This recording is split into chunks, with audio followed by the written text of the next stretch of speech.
Saudara kasih, sekali lagi kita berjumpa. Shalom, dan semoga saudara sekalian diberi sehat dan sejahtera oleh Tuhan.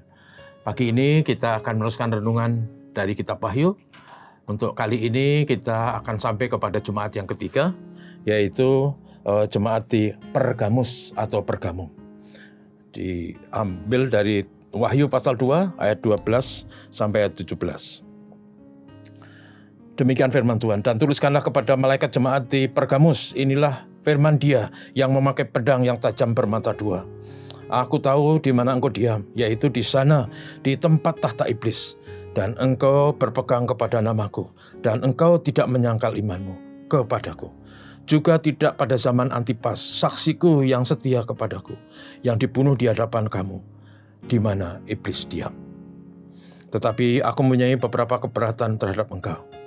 Di antaramu ada beberapa orang yang menganut ajaran Biliam, yang memberi nasihat kepada Balak untuk menyesatkan orang Israel, supaya mereka makan persembahan berhala dan berbuat zina.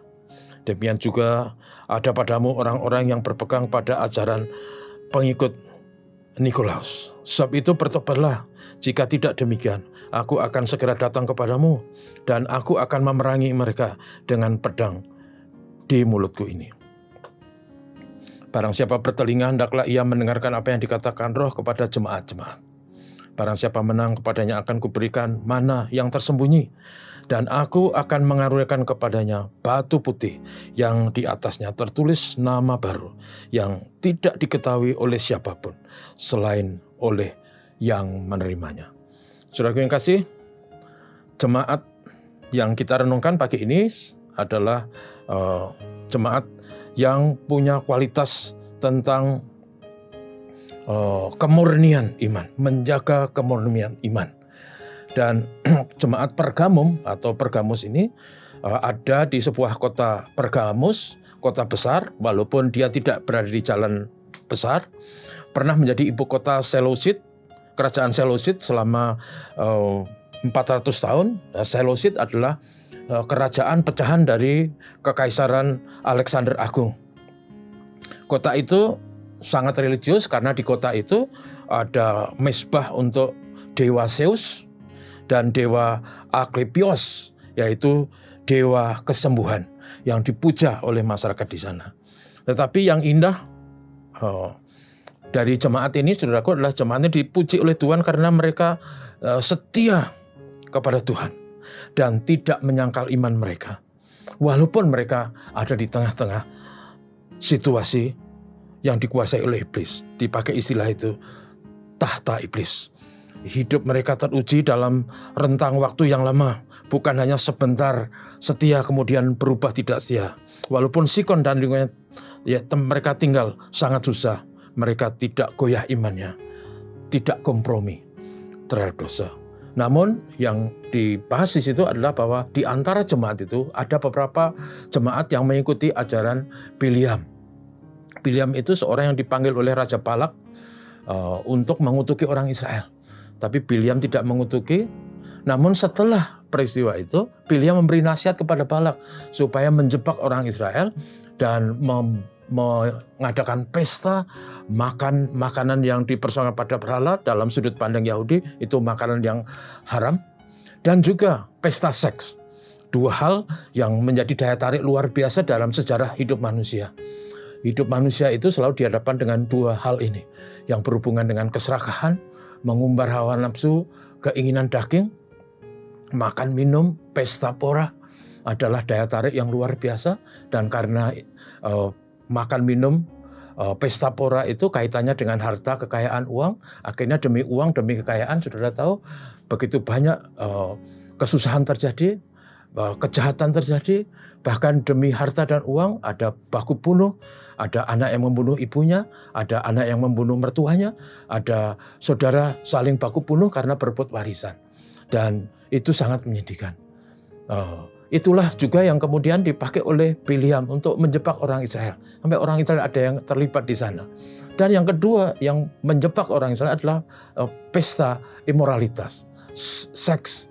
Seks itu karunia Tuhan yang dalam sudut pandang Alkitab itu kudus, tetapi karena seks itu memberi daya tarik yang luar biasa kepada daging, seks dijadikan komoditi. Bahkan dalam sejarah itu ada wanita-wanita yang menjual tubuhnya, menjual hidupnya demi seks, demi uang.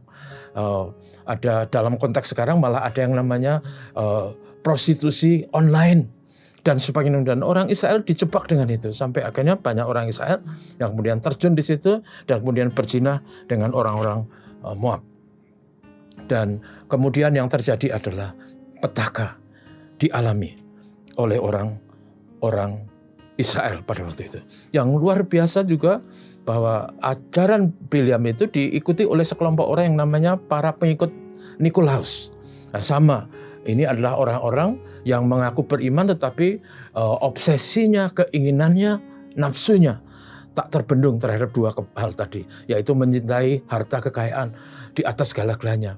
Harta kekayaan menjadi seperti berhala, sekaligus juga mereka terseret kepada praktek imoralitas yang menajiskan kehidupan.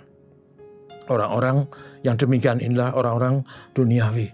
Yang sangat menarik adalah jemaat ini, Pergamum itu banyak di antara yang menjunjung tinggi itu, walaupun ada sebagian yang terseret ke sana. Yang saudara, yang menjadi pelajaran untuk kita adalah supaya kita tidak silau terhadap dunia. Sekali lagi, harta kekayaan itu daya tariknya dahsyat. Karena itu Alkitab mengatakan apa yang ada dalam dunia adalah keinginan mata, keinginan daging, dan keangkuhan hidup. Dan sangat menyedihkan, saudaraku, karena dunia kita menawarkan itu dan banyak orang yang silau dan terseret ke sana. Kita belajar dari jemaat Pergamus, mereka tidak silau. Mereka pegang teguh dengan setia kepada iman, memegang teguh dengan menjunjung tinggi etika dan tata hidup Kristen. Karena itu kepada mereka Tuhan janjikan untuk diberikan mana. Mana itu roti dari surga yang diberikan kepada orang Israel pada waktu mereka dalam perjalanan di padang gurun selama 40 tahun. Kepada mereka juga diberikan batu putih yang tertulis nama mereka. Saya selalu percaya itulah nama orang-orang yang tertulis dalam kitab kehidupan. Wahyu 20 ayat 12. Orang-orang yang namanya tertulis dalam kitab kehidupan akan beroleh hidup yang kekal. Dan saudara, karena itu bercermin dari jemaat Pergamus ini, mari kita menjadi orang Kristen yang tidak silau terhadap dunia, daya tarik dunia, terhadap kedagingan, terhadap nafsu yang menghancurkan, tapi menjunjung tinggi iman dan berpegang teguh pada ajaran Tuhan. Tuhan berkati saudaraku. Tuhan menolong kita semua hari ini. Mari kita berdoa. Bapa, terima kasih. Dunia kami penuh dengan daya tarik yang ujungnya sering menghancurkan iman dan merusak tatanan kehidupan. Tuhan, kami berdoa supaya orang percaya diberkati dan hidup mereka menjunjung tinggi iman dan ajaran kitab suci. Tuhan, kami berdoa supaya negeri kami juga diberkati, supaya situasi yang sulit sekarang ini dihadapi dengan cerdas, dengan memikirkan kepentingan rakyat banyak, dan membawa Indonesia kepada masa depan yang lebih baik. Berkat Tuhan kami mohon bagi kami semua, hari ini kiranya menjadi hari yang baik untuk kami tanpa kecuali. Bapa, terima kasih, dalam nama Yesus kami berdoa. Amin. Terima kasih saudaraku, Tuhan memberkati. Amin.